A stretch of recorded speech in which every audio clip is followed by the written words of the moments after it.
I want to welcome you back to the 127 Fit podcast. Today's guest is a peak performance and business coach and the owner of Yodogyoga Straps. Today's guest is Matt Shakir. Matt, I want to welcome you to the 127 Fit podcast. Thank you so much for having me on, Quentin. Yeah, absolutely, Matt. So we're going to just dive right into things. I've got 4 questions to kind of get the ball rolling as kind of part of the warm-up. So the first question that I have for you, do you have like a specific morning routine, or do you like to start your mornings a specific way most mornings? Yeah, I've definitely dabbled in changing and switching up, my morning routine, but the one I've been going with lately is I wake up every single morning at 5 a.m. sharp. No matter what, even on the weekends, I will wake up that early. And the reason why I wake up that early is because I feel like my prime time, my laser focus is in the morning. Yep. So especially if I have a heavy duty work day, I like to have a good 2 hours that I can really dedicate to my self-care practices. So what I'll do is I'll wake up and I'll usually do some combination of breath work and meditation for the first 20 to 30 minutes of my morning. And then what I'll do is I'll do some journaling and kind of just drop in and set intentions for the day and do some gratitudes and really kind of just unleash anything that's kind of weighing on my mind or is just kind of, something that I want to get down on paper. Beautiful, beautiful. In addition to that, I do ice cold shower. I love Wim Hof. He's the man. I actually do try to do some of his breath work in the shower as well.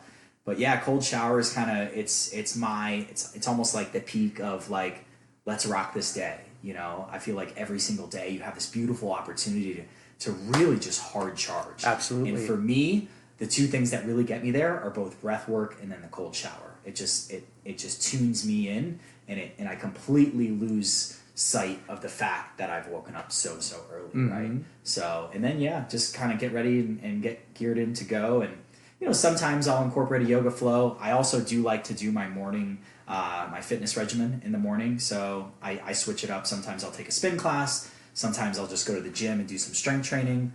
But yeah, I like to get my workout done in the morning. It's a really good way to kind of get me going for the day. Absolutely. And if I do have a long day, I'm not like, at the end of the day, like, I got to get to the gym. Right. Cool. Now, in regards to the journaling, because for myself personally, a part of my morning routine is, like writing some different words and mantras and things of that nature. So like in regards to the journaling, is it kind of like a gratitude practice, or kind of what does that journaling look like for you, Matt? Yeah, so I do use the 5-minute journal, which is really awesome, super highly recommended. It does have 3 gratitudes. It has a question, what would make today great? And then kind of setting an intention for the day and some affirmations. But sometimes I'll just grab my regular journal and just do stream of consciousness. Cool. So yeah. Anything that's on my mind that, I slept through or woke up with, or just something that I want to kind of put down, I'll do that in a stream of consciousness manner. So. Right. Now, for the listeners out there that maybe they don't know what the kind of the stream of consciousness writing is, can you just quickly explain that, please? Yeah, absolutely. So it's really just, instead of having like a structure to your writing, you're really just dropping in and writing what's on your mind. Perfect. So it's not, it's purely just like a free flow where you're not like, I want to write about, like a gratitude journal. There's more structure around my gratitude or my beliefs or my affirmations that I sometimes do in the morning using that journal. But stream of consciousness is just anything that's on your mind. Just pour it out. It doesn't have to be very formal. It's just very informal, just thought-based. Absolutely. I want to get this down on paper so it's not living in my mind. Okay, perfect. Love that. All right, so the second question that I have for you is, and if there's more than one, please feel free to share. Sure. But do you have a favorite book or book that you like to gift often? Yeah, I'm actually reading the book by Anthony DeMello right now called Awareness. Okay. It's really, really, really powerful. Highly, highly recommend. I do a lot of reading. Another book that I just read recently is Aubree Marcus's Own the Day. Yep. Own Your Life. I'm a huge fan of Aubree, and that book is just phenomenal. It's just a super comprehensive, almost like a guide to really just crushing your day and crushing your life, because what the running theme of that book is how you spend your day is how you spend your life. Absolutely. So bringing in the fitness, the mindset, the breath work, the nutrition, he really touches on each aspect of how to really optimize your human experience. Awesome. Is there a favorite quote or mantra that has been impactful in your life? There's so many. I know that would be if I asked that myself, like it'd be like, dude, I've got like 1,000, but the one that kind of comes to mind. I did a yoga teacher training in Thailand in 2017, and the lead teacher, Vari, really phenomenal guy. He would end our practices and say something along the lines of, "You have the opportunity to choose happiness, and happiness is a choice. So choose happy." And I've kind of really lived that out in the last 2 years in moving to Colorado, starting, these businesses that I've thought about for so many years. I really believe that you have the opportunity to choose happiness. It doesn't have to be life happening to you, happiness happening to you, suffering, whatever it is. You can choose how you want to feel in every for single sure. moment. Yep, great, beautiful. I love that quote. Now, to kind of wrap things up with the warm up, is there a favorite or most listened to podcast? Same thing with the book. If there's more than one, please feel free to share. Yeah, the of all the podcasts, Aubree Marcus is 100% my favorite podcast. When you mentioned his name earlier, I said his podcast is probably his favorite. So yeah, love Aubree's it. podcast, the way he drops in, the people he drops in with, his whole On It brand with human optimization, the fact that he talks a lot about plant medicines, right, and things like open relationship, things that really are on the cusp of like concern for people. People want to know more, but they don't understand. Right. I believe he pushes those boundaries, and he's just very authentic.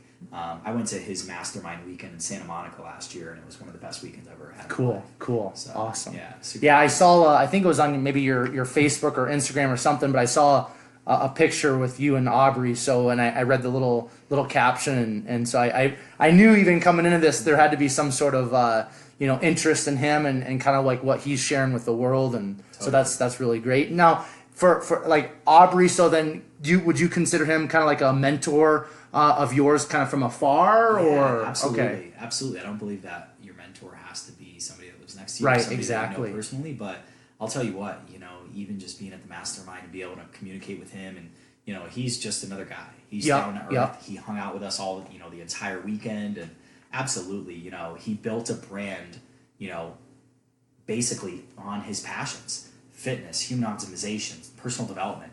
He built on it based on all of those things that he loves, and that's what I'm doing with my own business. Love so, it, man. leaving the corporate world because it was so unfulfilling and so passionless, and really going after what you truly, truly love, and then creating a beautiful business around that. So let's. I want to just kind of hang out here for a minute, because this is. I mean, this is kind of like what you're doing in your business and stuff. But like, how important, Matt, is having like mentors and coaches in your life? And obviously I know that you're gonna take this in the direction of like being a big fan of them and really encouraging it, because I mean that's kind of your jam. This is kind of what you're trying to create in your life. You're a coach and things of that nature, but just from your own mouth with your own words, I just kind of want to hear your perspective of mentors, coaches, and just the importance of having them in your life, and then also maybe not hanging on to the same coach or the same mentor forever, because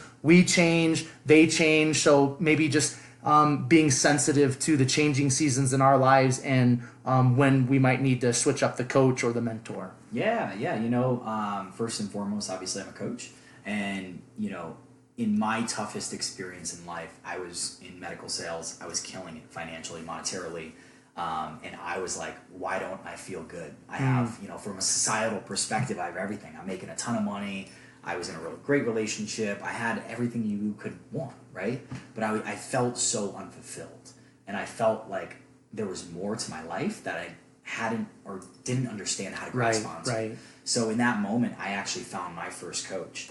And I'll tell you what, in a 3-month period of working with him, I learned more about myself, about what opportunities exist, and from there I've had numerous different coaches. I've gone through different group coaching programs, a lot of one-on-one coaching. I believe of anything in life, coaches and mentors are the most important, because they've lived the experience that you're now living. Right. So you have the opportunity to completely circumvent a lot of challenges and obstacles and potential suffering if you go and find the right coaches and the right mentors. Beautiful. And don't get me wrong, I've had crappy coaches and I've had amazing coaches, people that I still work with that actually have become close friends of mine now.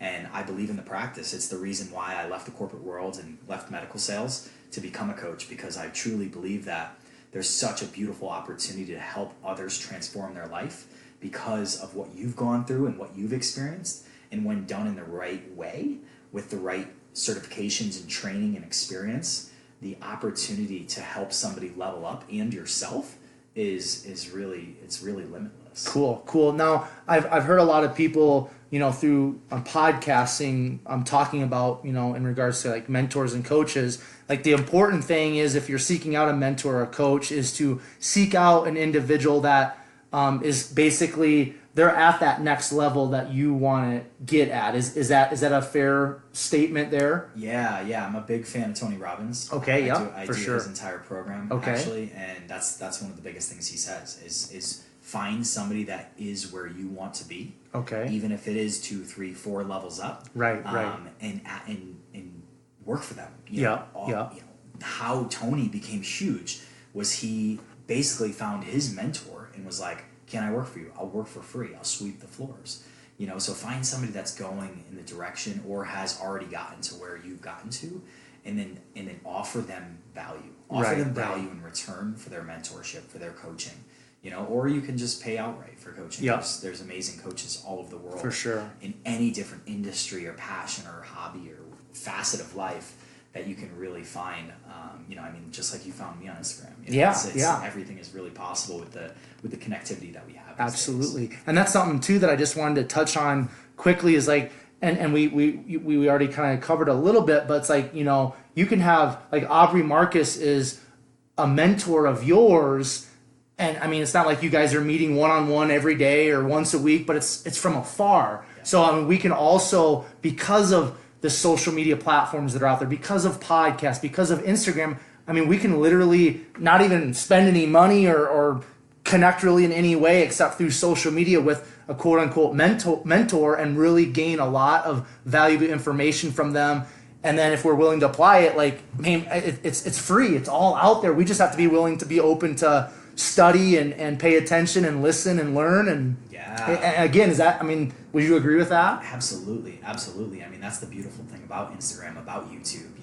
Almost every single day I'm watching a video from Jocko Willink, from Aubree Marcus, from Eric, I forgot his Eric Thomas. It's just Will Smith. You have access, and they're giving you all of the things, the deep themes of what they've learned from their coaches, from their mentors. So you're really getting an endless stream of completely free information that if you do apply and integrate into your life, you're literally, you're just, there's endless power to it. Right. Yeah. So why spend, 10 grand on it to have somebody message back and forth or whatever, talk to them once a week or something? It's like, dude, literally if people just open up their minds to let's just take podcasts. Like these guys they have their own podcast. They're on podcasts.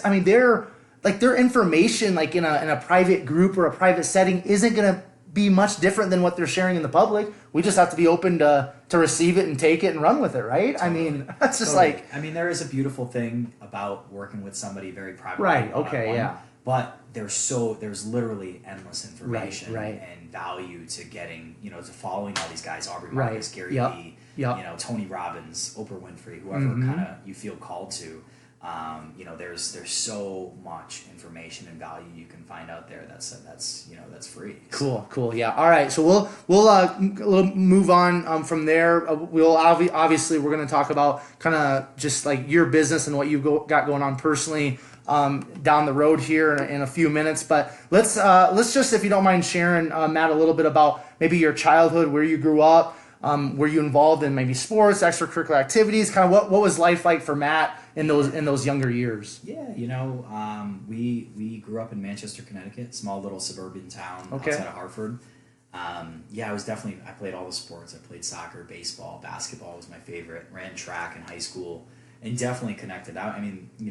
How I first found coaching and mentorship was through sports. Right. Having amazing coaches and also having really shitty coaches. Yep. But some of the most amazing coaches, like my track coach, Mr. Redmond.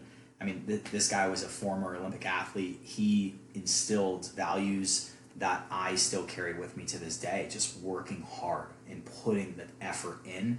And when you're tired, you put more effort in. Absolutely. You know, we spent an hour to 2 hours on the track, and we go into the gym and hit the weights for another hour to 2 hours. And it was relentless. And it sucked in the moment, but I look back now, and that guy will forever be etched into my memory. And it's something that I take into my own coaching as well. It's like, you know what? Just when you think you're going to quit, really the way to level up and truly get to that next level is to not quit in that moment, to continue to push forward.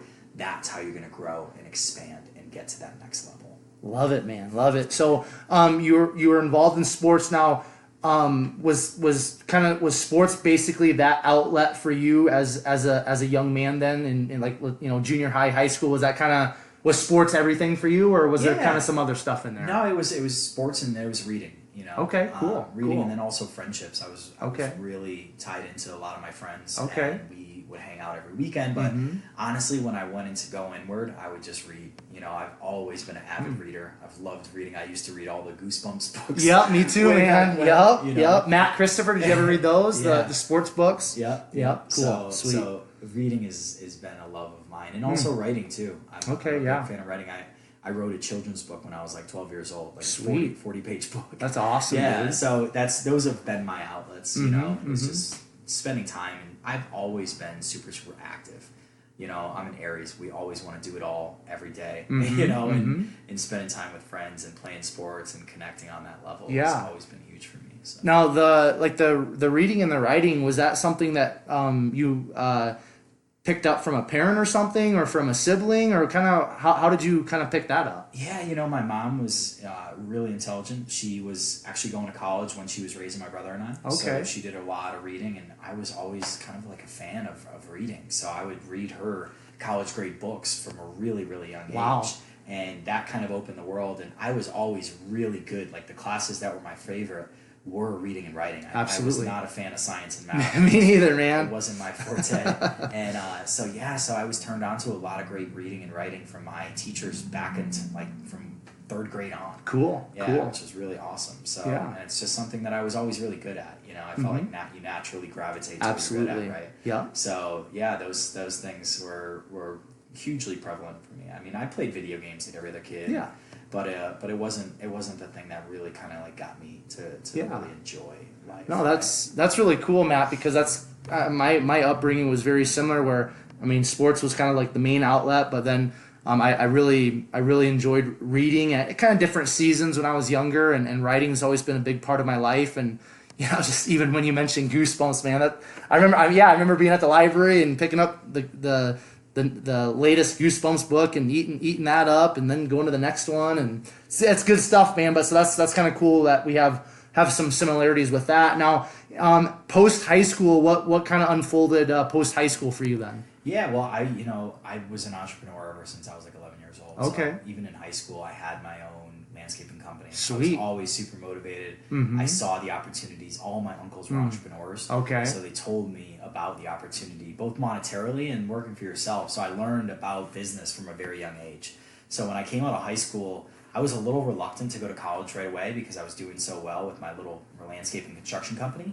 But I ended up doing my associates locally. Okay. And then ended up transferring those credits and going to UConn for my bachelor's. Oh, cool. Okay. So stayed in Connecticut, which was cool. You know, I wanted to go to Boston, but things didn't pan out. I was a little too out of my financial budget. Yeah. but yeah, you know, was kind of a business owner. Went to college at UConn, did really, really well. And then came out of school and, you know, sought the best opportunity, I thought, which was going down to work in New York City. Okay. So I went into finance. A buddy of mine was working for JP Morgan. He helped me get an interview, and I went in there and crushed the interview and got hired. And Sweet. So, you know, I moved down to New York and stayed with a friend in Connecticut, but commuted to New York. But from there, it was a sales career. You know, I did really, really well in banking and financial sales. You know, got promoted, and then, you know, always continuously trying to find out what's next, what's better, how can I improve, how can I make more money. And so I found out about medical sales, and so I spent, you know, a couple of years in banking in New York, and then found out about the whole medical sales career, and ended up, getting, my resume in the hands of another national sales manager, actually through a friend as well. All my gigs have been, helpful from having a network, which is hugely important. Absolutely. Who you know is how well you will do in life, 100%. So yeah, I got an interview and did really well, crushed that interview, got the job, and from there it was like, my career skyrocketed. I was killing it. I was covering the whole Northeast, and then got promoted to their top position. Ended up moving down south, and I was living in Charlotte for a while in an endoscopy account manager role. And yeah, it was a beautiful experience. But at the end of the day, inside me, I was like, I want to work for myself. Even in my best years, I mean, I freaking made over $500,000 in medical sales. It was amazing. The money is amazing. Yeah. But I knew there was always something more. I knew that I wanted to have a direct impact on people's lives. And so the entrepreneur thought, ideas, they never left my mind. So even when I was, at my best in my career, I wanted to have the ability to help others transform, and my ability to connect and build rapport and trust with other people and help them really uncover solutions to better their life. It's almost like I've been coaching for 20 years. For sure, yeah. Because people always came to me, and in that environment, when you're working with surgeons and nurses, you really are just doing coaching around a certain product. Right. And it's all relationships. If you have the ability and you're really trustworthy, and people can feel you when you show that true authenticity, which I've been able to do very beautifully in my life. You have the opportunity to connect in so many different levels, in so many different spaces. So now, in regards to your time in sales and making just a great living and stuff like that, was I think a lot of people when we're younger, money can be a very strong driving force in our lives. Was that a very strong driving force in your life at that time? It was. My parents always struggled with money. They got divorced when I was really, really young, and they fought about money. They've always been behind the game. They've always lived check to check, and I promised myself, even really unconsciously at a young age, that I was never going to live like that. I was always going to push myself, and that's why I always sought, how can I make the most money? How can I get to the highest level of success with the education that I have, with the experience I have? So that just opened doors to, a hunger within me that was so unprecedented. So even when I was competing against, all of these bankers in Manhattan, I was always top of the top because I was just hungry. I wasn't gifted anything. I wasn't. I didn't grow up with tons of money or tons of opportunity. We had what we needed, but I knew that I wanted more, and I would push myself and push myself and push myself, and there was nothing stopping me. I think no matter where you go, whether it's UConn or Harvard, hunger is the driving force to how successful you can be. It doesn't matter that you have a diploma from Yale. Some kid that was abused his whole life could literally just fly by you purely based on passion and absolutely and the tenacity to succeed, and that was what was within me. So now I want to start unpacking a little bit of this this desire, because we just got done talking about just kind of like that strong passion to have money and be successful and things like that. But then earlier, when you were sharing a little bit about your sales career, you said there was this underlying inside of you, this desire to really want to impact people's lives directly, and just that entrepreneurship and kind of having that type of a spirit. So why don't you just share a little bit more, Matt, if you don't mind, kind of like just that at some point you had to kind of realize, hey, the life that I have right now with like financially and stuff, it's amazing. But you talked about then again earlier too, there was some of that emptiness inside of there's more for me. I want more. So would you just maybe detail that a little bit more for myself and the listeners? Because I really think this is probably going to be that turning point to kind of get us to where, you're at now in Denver, Colorado, and everything that you have going on in your life. So just share a little bit about kind of that process. Yeah. I found the best opportunity monetarily and professionally in medical sales. But what I realized, there's a lot of drama. A lot of people will cut your legs off to get to your level, to spite you so they look better. And I realized there was just a lack of respect for humans, for human capital, for relationships, and I was like, I don't want to live in this environment. You can't pay me $1 million a year to be around people that don't respect each other, right, or they don't value you. They look at you like you're just another number, no matter what you give to the organization. And I wasn't going to live my life like that. And I found myself without a job when I was a top performer. And I'm like, this is wrong. And I spoke to all of the top guys that were close friends of mine. And they're like, this is wrong. And I just realized that, if I'm doing so well and I'm not valued as a person, there's no way I want to continue living like that, no matter what kind of money I am making. And when I found myself without a job, I knew that I had to make a massive change. And that was where I was like, you know what? I haven't traveled at all. Let me just go explore. So I ended up doing a one-way ticket to Portugal and backpacked for 2 months and just uncovered a passion for meditation and for yoga, and really just diving inward and realizing what's most important, which is your own happiness and your own fulfillment, which cannot be gathered from external sources, from external validation, whether it be a relationship or a monetary figure or a paycheck. I realized that going inward was giving me more bliss and more fulfillment than I've ever experienced from any check that I had received or from any promotion or title that I had on my business card. So that became the catalyst for a new embarkment to a path of really learning how to be and finding out what I really love and what do I really want to give to this planet and leave as a legacy. And it wasn't going to be chasing money, because I realized chasing money is a very empty game, and you're always going to be behind the dime, because there's always somebody that has more. For sure. There's always somebody that will disrespect you to get ahead. And I just don't want to live like that. Life is very short, and we have the opportunity to do more. And I feel like the more I dive inward, the more I realize that how much of your happiness is cultivated from within, which is really all of your happiness in a sense.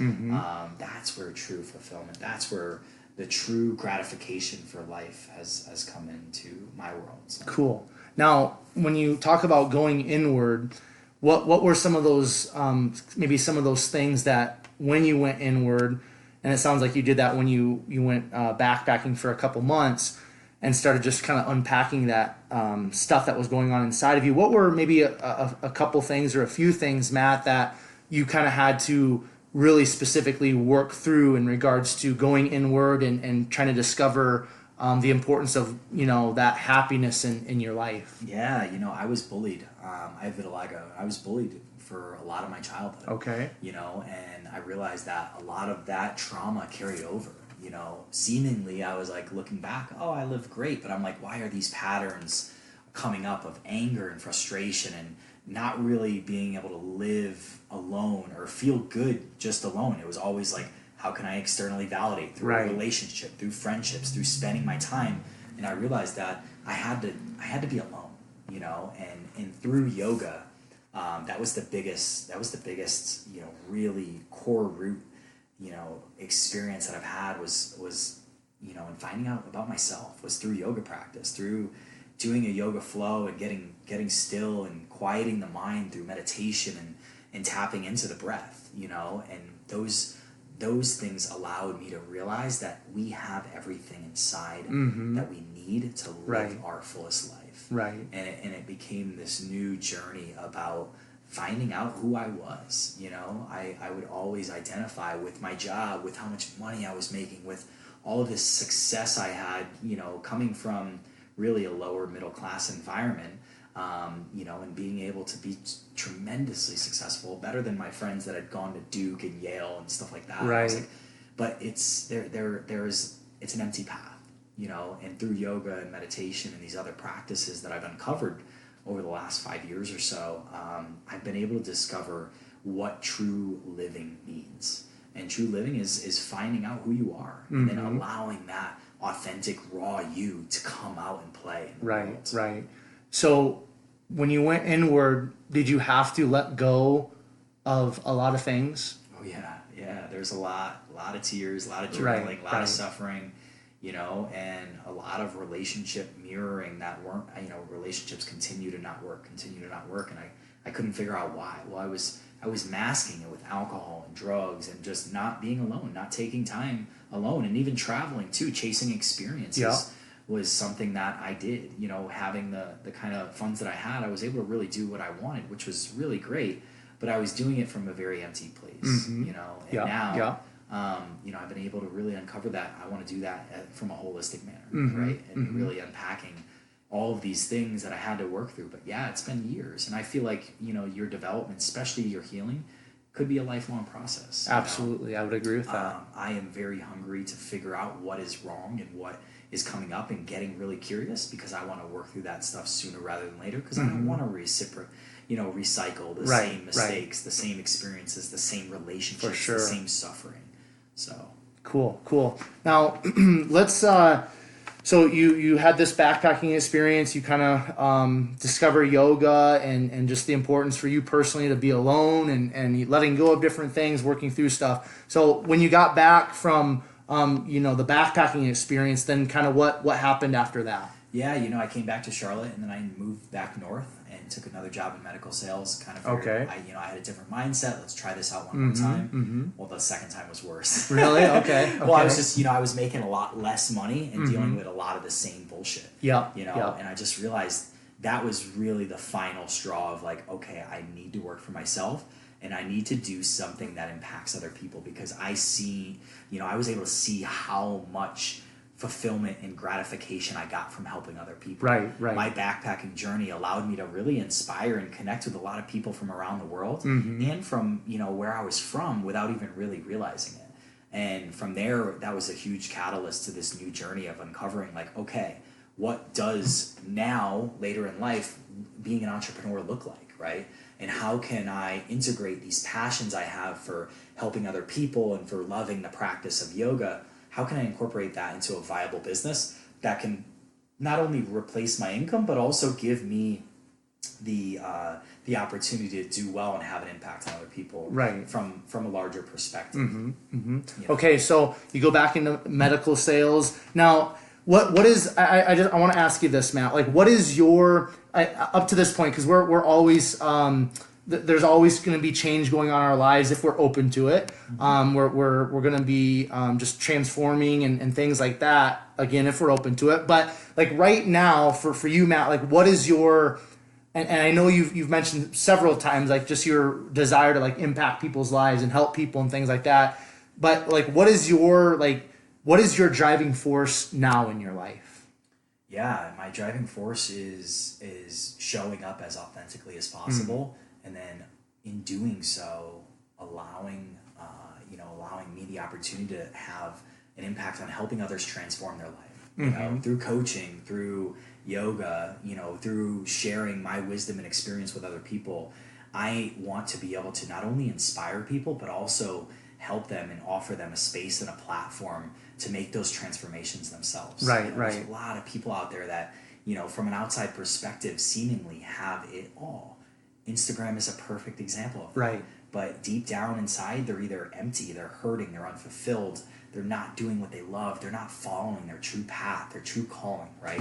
Their truth, whatever that means. And I want to help people uncover that and truly live that and find that, because at the end of the day, we only live a very finite period, maybe 100 years, maybe not even, maybe half that, right? So I think it's so important. The sooner we can find what really lights us up, the sooner we can find what we want to give to this planet through a business, through whatever passion projects. Not everybody has to leave their 9 to 5 to live their best life. Great point.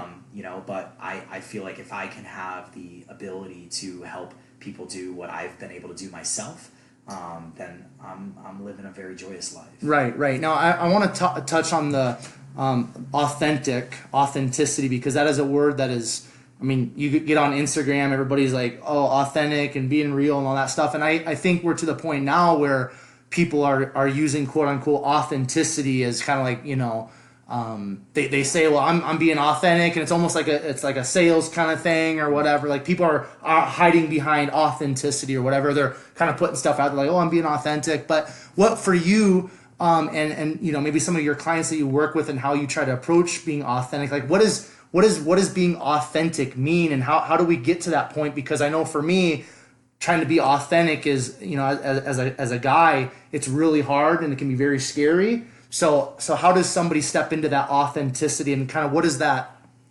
look like? Yeah, well, in order to really find out what your truth means, what your, how that shows up, what your authentic self is, you got to get quiet. You got to get still. You got to get out of the meditation cushion and step away from the outside world, so you can really hone in on what it is. How you know what authentic is or how it shows up is it's not, there's no certain framework or diagram to look at. It's how you feel.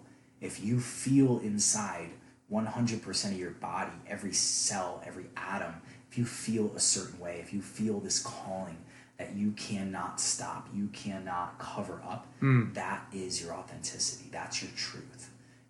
And that's what I've been able to find. I know for sure if I'm working for somebody else, no matter what I'm doing, I'm not being my authentic self, because that is not what my true path is. I like it, man. Yeah. There's a beautiful book that I read called The North Star. Actually, I think it's Martha Beck. But that was kind of a really beautiful book that I read when I was doing a semester for an MBA program. It really just uncovering that North Star, what that means to you. We are all here on this planet not to work a 9-to-5. There is something deeper, and I feel like you can find that if you go inward, if you get still, if you get silent and quiet, and step away from all these goals and these external validation and the social media and the whole influx of societal pressures that we all experience on a moment-to-moment basis. If you can step away from all that, you can uncover what that truly means to be authentic for yourself.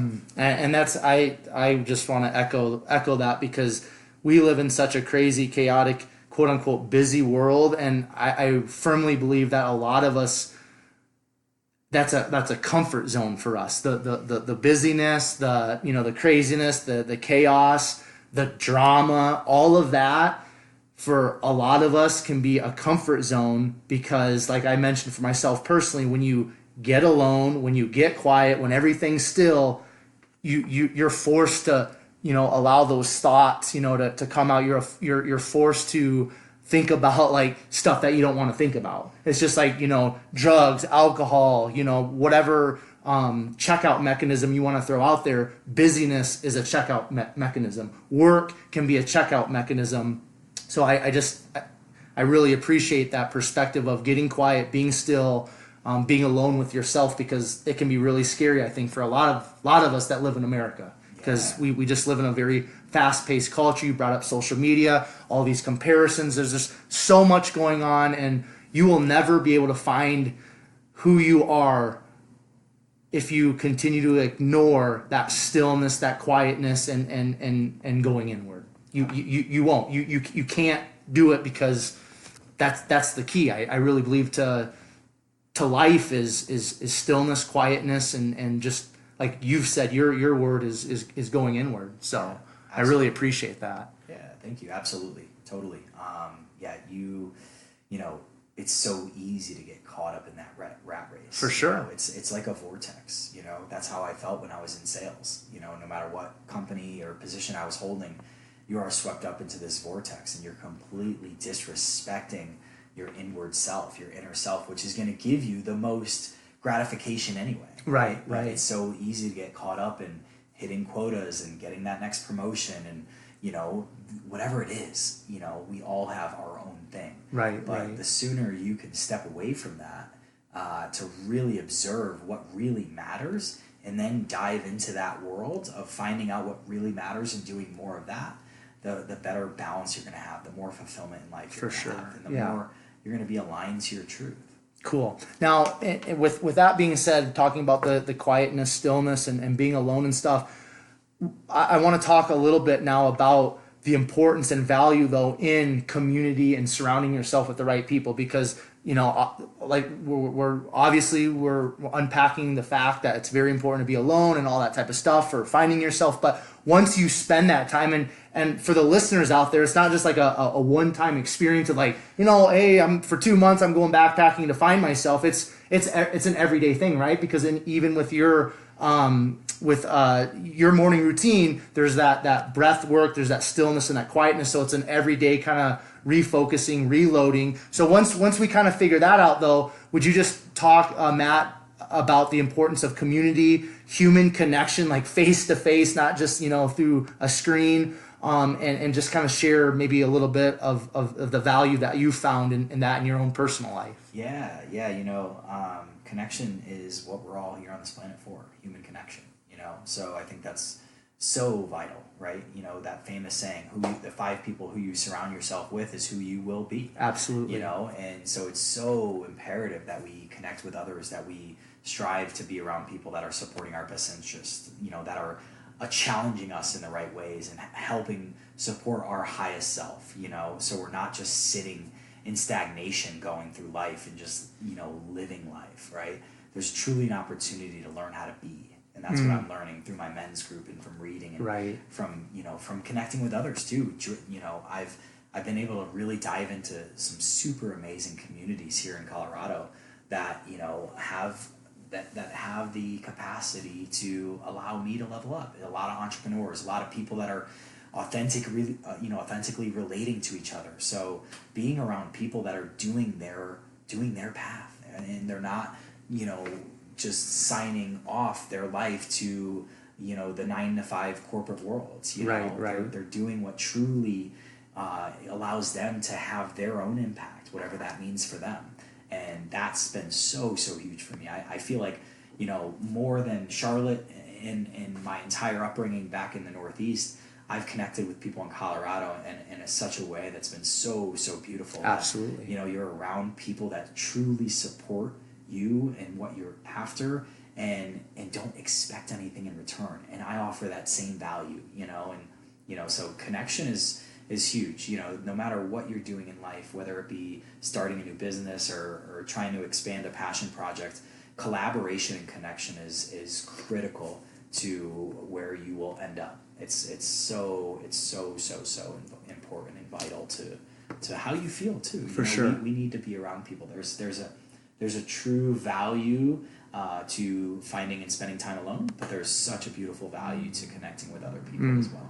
Yeah, it's in our DNA, I believe, 100%. You know what I mean? Absolutely. Just that connection and that need for it. So, all right, so let's kind of get back onto your story. So, your move out to Denver, out to Colorado, was that really kind of the step for you to step into kind of your passion, what you felt was calling you inside and kind of starting with the coaching business, or not necessarily? Yeah, after that second stint in medical sales, I ended up doing another big backpacking trip. This time was for much longer. I ended up doing a yoga teacher training in Thailand and then following that up with 5 months of travel over 13 countries, all through Southeast Asia, New Zealand, up to Scandinavia and down through Europe. And that was the final trigger for me to come back. I left to come back instead of continuing traveling and backpacking for longer to start these businesses. I knew exactly what I wanted to do.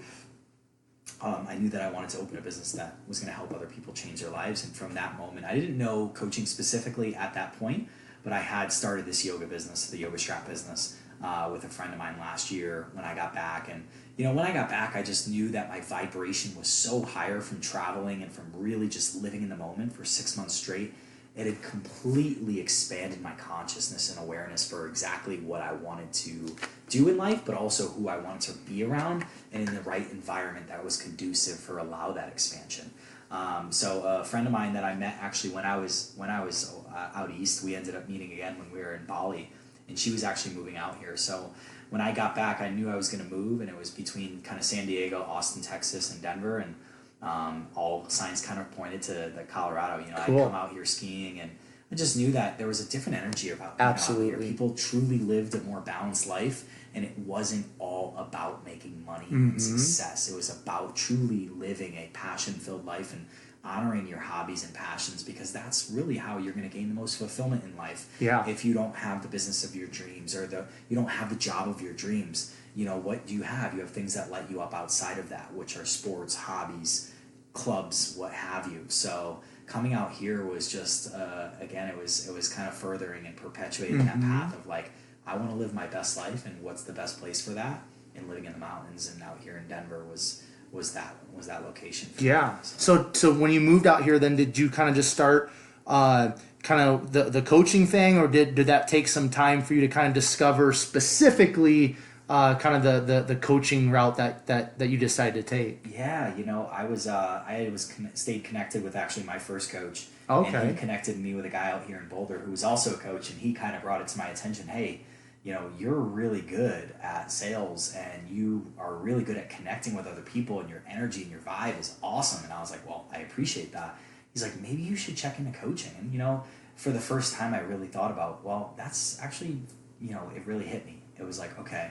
And, through universal alignment, I ended up calling the coaching company that he had gone through, and they had a last minute spot, and they were willing to offer it at a significant discount. And I was like, what, this is aligned. I have to just say yes, so following that path. But yeah, when I first got out here, I just had my yoga business. So I was selling yoga straps. I was going into yoga studios and building connections to get in their retail spaces. Cool. And utilizing Instagram too as a super awesome platform to sell these really unique straps that, I was able to design with a friend of mine. But yeah, coaching kind of fell on my lap, and it's, I've been just kind of trusting in the process. Absolutely. Things are going to flow your way when you are open and receptive to what's going to happen.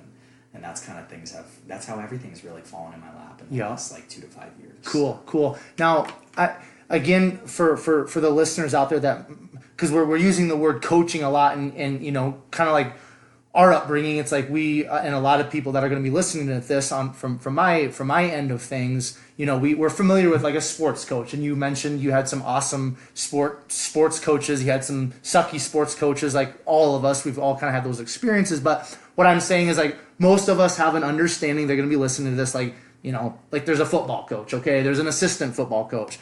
We're not talking about that per se, and when we're using the word coaching, and when you're using the word coaching. So just for somebody that out there is kind of like, they're kind of maybe disconnected with all this coach talk, would you just maybe share a little bit, Matt, like, just kind of basic, simple, like what this type of coaching entails, and then if you want to maybe just dive into kind of like, you as a peak performance and business coach, what does all of that coaching entail, and what does that look like and mean? Yeah. So, coaching, life coaching, transformation coaching, mindset coaching, it's all part of this new, it's not new. It's been around forever, right? Oprah Winfrey has a coach. Right. Tom Cruise has a coach.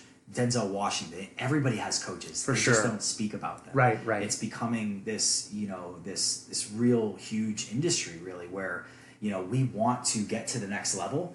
And the way to do that, I mean, you can read all the books that you want. You can watch all the YouTube videos. But at the end of the day, to work with somebody personally that is where you want to be, or that can help you uncover a way to get there in a so much quicker and more expeditious manner, and be able to circumvent some of those obstacles that naturally we will get in our own way. That's just human nature, right? We are going to go through our path, and we're going to hit obstacles. Yep. So the true power of coaching, and what I do is helping people get out of their own bubble of subjectivity, and really I'm able to look at their lives objectively and say, have you thought about this? Really listening to them and uncovering different patterning in their words and in their experience, and really taking them with the right tools and the right communication skills to a place where they're going to uncover solutions that they're not able to do on their own. And that's the true power of coaching, is really just taking your knowledge and experience and helping other people really, for lack of a better way to put it, just get out of their own way. Yeah. Because we have the tendency to fail. That's life, So fail faster, fail harder, and by God, fail, with the help of somebody that's going to be able to help you get back up and motivate you and hold you accountable and give you solutions and opportunities, to become more aware that you are not going to be able to do on your own. Mm-hmm. Now, this type of coaching, you can do this type of coaching, like, through social media or through an online platform, but then also you meet with people like one-on-one and personally. Is that correct? Yeah. Okay. So I do a little bit of both, predominantly one-on-one. I like that, that Absolutely. personal touch. And, some people they want, it's very private information. People reveal to me more than they reveal to their spouses. For sure, yeah. Just as much as a therapist or a physician. Right, So the relationship is very dynamic, and it's very private. So I am going to be starting up this year some group coaching as well. Cool. So I can, have that be a segue to some retreats that I want to do with men. But yeah, one-on-one coaching is awesome. It's what I've experienced, and the power in the ignition of really living my best life I've gotten through those one-on-one experiences. It's really, really powerful. Now, and you brought up this name earlier, but Tony Robbins, for again, the listeners out there that are trying to just, follow along and figure this out, is Tony Robbins kind of maybe like the name out there that you would consider some sort of a life coach, similar to kind of like what you do? Yeah. Okay. Tony Robbins is the most successful coach in the history of coaching. He really is what made this industry come to life. There was mentors, there was coaches, but nobody really knew what it meant. Right. And he's the one that's brought it to the limelight, and he holds these beautiful workshops all over the world where he takes you through your own stuff to get to the other side. Right. He helps you change your state, your perspective, and draw up a plan and get around these struggles that we all have in life, whether it be failed relationships or a failed business or just depression or anxiety, all of these things that kind of come into our world. He helps you circumvent that and has brought it to life for so many people. And now, from a grander perspective, people are uncovering coaches and seeing the true value of what you can do with a coach. You can do so much more. No matter how driven and motivated you are, the top executives, the top performers, entertainers, actors, the LeBron Jameses of the world, everybody that is really crushing it has a coach. And there's a beautiful experience to being able to level up in a more effective and efficient manner that you can just do with somebody else that knows how to bring you there.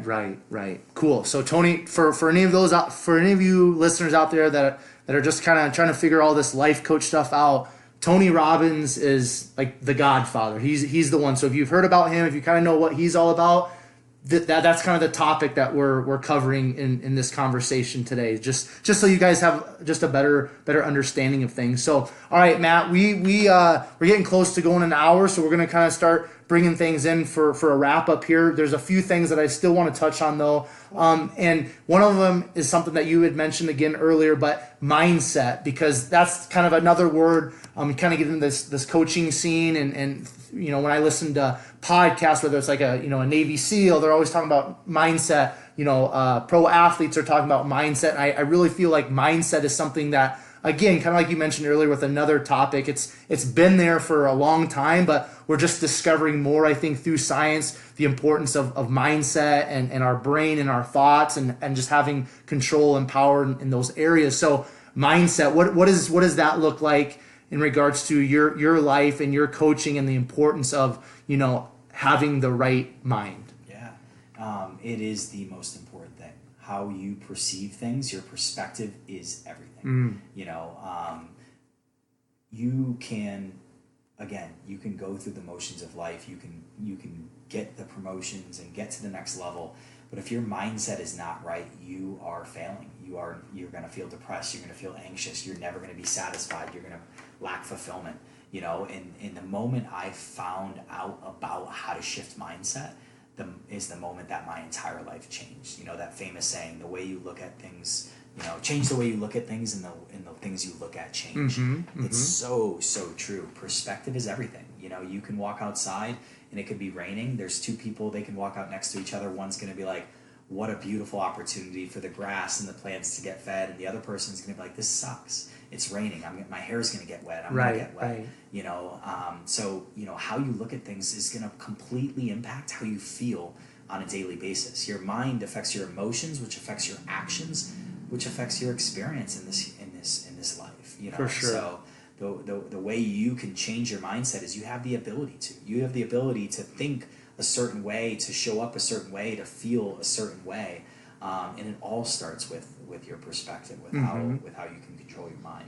Now, for me in my life and trying to change, kind of like my mindset and some of those conditioned thoughts and beliefs that have been in my life since I was born, going back to writing has been a really profound catalyst in regards to changing my mindset, like I am statements and things of that nature. Would you agree with that, that writing and writing out some of those things that you want to become or pursue really helps to shift the mindset? Absolutely. Absolutely. I think writing is one of the most beautiful ways. I think therapy is also a beautiful experience to unpack some of that stuff. You have to bring that stuff to surface and work through it. Writing is a really profound outlet. It has been for me through journaling, getting this stuff out of my mind, and it might still be there, but it doesn't have the power, and I'm not letting it control me. I'm not letting it paralyze me from doing what I want to do in this life. Pain is inevitable, but suffering is optional. You can choose to think about the same things over and over, but you're never going to get anywhere, and it's going to make you feel crappy, right? Yep. So, the thought of impermanence, I learned this in my yoga training, the thought of everything is impermanent. Thoughts are impermanent. A feeling is impermanent. Success is impermanent. So if you can detach from all of those things, again, all of these external things, and focus inward and realize it's beautiful that everything's impermanent, because I can always live in a state of bliss if I choose to, or a state of joy. Or you can live in a state of anger or stress or frustration. The option truly is yours. Absolutely. So if somebody is really connecting kind of with what we're talking about, say what you're sharing in regards to coaching, what would be like the first step or a couple steps that they can take to pursue coaching, or kind of test to see if that's something that they want to have in their life as kind of a career or passion or interest? Yeah. I mean, the beautiful thing is you have Instagram. You have an opportunity to really tap into all of these people: Tony Robbins, Gary Vee, Brendan Burchard, Aubree Marcus. There's a ton of different options to take a look at what that industry provides. It's what I continue to do to make sure I'm staying on my A game, but also see what everybody else is doing out there. There's access to everything via YouTube, Instagram, Facebook. You can really uncover like what that looks like. What I would encourage people to do is get still and get quiet and write down the things you're struggling with in life, and then find people that are that will coach around that. And it doesn't mean you have to sign a contract. It just means do the research, just like you're hiring a doctor or hiring an attorney or whatever professional. Coaching is the same experience. Mm-hmm. Find out somebody that works for you. I'm not trying to be everybody's coach. Right. Tony Robbins isn't everybody's coach. There are beautiful coaches for every facet of life that you want to triumph over and get through those particular challenges. So find the person that suits you, and in order for you to do that, you have to get quiet about what you need, and what you feel is preventing you from living your best life. Mm-hmm. And if somebody wants to actually get into into coaching themselves like you do, is there like different programs or schools out there? What do you just kind of go to Google, type it in, or what would be the best route for somebody that's interested in doing something similar to what you're doing? Yeah, I was lucky that I found that I asked a lot of questions of people that I know. I believe that's the best way. Referrals to me, and using your connections, using your sphere to find out what works best for you is a great option. Okay. You can certainly Google, but there are a lot of programs out there that are, like anything else in life. There's really great, and then there's the experiences that we pay a lot of money for that we kind of, unfortunately regret. Right? Yep. I went through Life Purpose Institute in San Diego. It was a beautiful program, but there's a lot of amazing programs out there that people have access to. So yeah, just hop on Google and ask around. Cool. Ask people that you know. The beautiful thing about the industry is it's expanding so rapidly that almost everybody knows a coach now, or knows somebody that knows a coach. For sure. Tap into your sphere and ask questions. Get really curious. Cool. Now we're gonna just like a couple more things, and then we're gonna finish up here. I do want to just talk a little bit about fitness, and just you've brought up yoga numerous times, and just the impact of that movement. And that mindset within yoga for you personally. What's the importance in regards to fitness and just movement in general to us human beings, and just us really pursuing our best lives? Well, there's a beautiful saying that I kind of follow is, if you're not moving, you're dying. I like that. You have to move every single day. If I don't do some kind of fitness routine on a daily basis, I don't feel as good. My mindset is not as good. The way I show up, the way I feel, the way my body feels is not as good. So I work out almost every single day of the week in some format. Right. I try to mix it up. I do a lot of, alternative training. You can find a lot of that stuff on Aubree Marcus's website. I do a lot of strength training. I also do a lot of spin classes and yoga and bicycling and walking, going out for a run. You got to move your body. Absolutely. The people that move their body are the ones that live the longest. Obviously there's things that happen, fate, right? Yep. But what we have control over is what we feed our minds and how we treat our bodies. Mm-hmm. You should treat your body like a temple. Absolutely. That's the thing I learned in yoga. Treat your body, the what you take in, whether it be a podcast, a book, who you surround yourself with, what you're studying, how you move is going to be how you show up in life, and it's going to be how rewarding your life is. Mm-hmm. And moving is just a beautiful thing. We are made to move. Absolutely. We're not made to sit on the couch and eat potato chips and watch Netflix. There's a time and space for that, right? But I want to treat my body like a temple. I want to live the best life. I want to feel good when I'm 70 years old and be able to go for a run. I don't want to be that person that's keeled over, that's not able to do the things I want to do, like dance and fun and jump around and play sports, So fitness is one of the most important things for sure in my life. So two more questions here, and then we'll be done. You've mentioned Aubree Marcus a lot, and I've listened to his podcast a lot, and he. And then you also touched on, just briefly, I think you just kind of mentioned plant medicine earlier. So with your personal experience in kind of like, the awakening and going through just realizing, that some things need to shift and change in your own personal life, has plant medicine been a part of kind of you stepping into your own personal awakening? Yeah, I followed Aubree for a while, at least for, not too long, but at least for the last couple of years.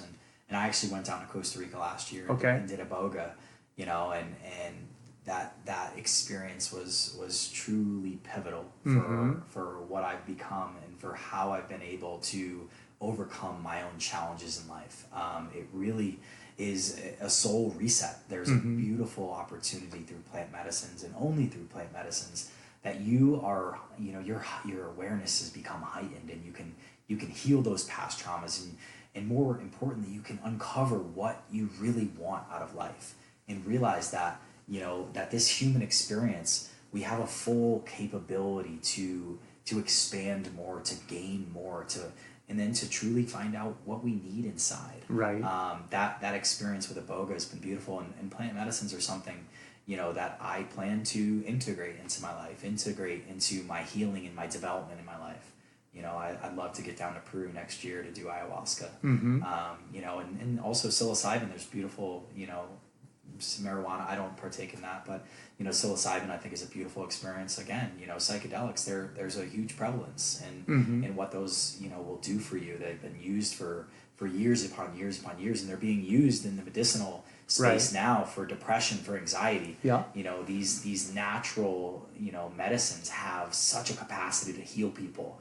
We live in this age where everybody thinks they just have to take a pill to get rid of a headache or to get rid of a pain or get rid of whatever comes up, right? But we have to realize that there's natural resources on this planet for a reason that we have access to, that are, been used in the tribal setting for hundreds and hundreds of years. And there's a reason for that, right? It's not for everybody, just like Aubree, he doesn't condone it. He doesn't say, go down, to the Amazon and take this plant just because I've done it. If it's calling you, don't chase that experience. If it's calling to you and you feel the desire to, you feel like it's going to be impactful, it's going to be a catalyst for growth or a catalyst for your expansion of your mind or awareness, then by all means, tap into that. I think that serves a really unique purpose that you can't get anywhere else. So. Cool. Well, I appreciate you sharing that, because I definitely know Aubree Marcus's kind of side of things, and I just wanted to kind of see if that has been an impactful experience for you in your journey. So, all right, Matt, last question that I have for you. What sets your soul on fire? There's a lot of things that come up, but I think the first and foremost thing is truly living my best life and developing and growing as much as possible. I think, if you ever think you've gotten to, the finish line, that's where you've just begun. I believe in constant personal development. Absolutely. No matter what it is, whether it's reading or listening to a podcast or going on a trip or visiting a new place or, surrounding myself with new people that I don't know, this interaction is a perfect example. Constantly, I have a hunger to constantly develop in every single way, in my mind, in my body, in my awareness, and who I relate with, who I connect to.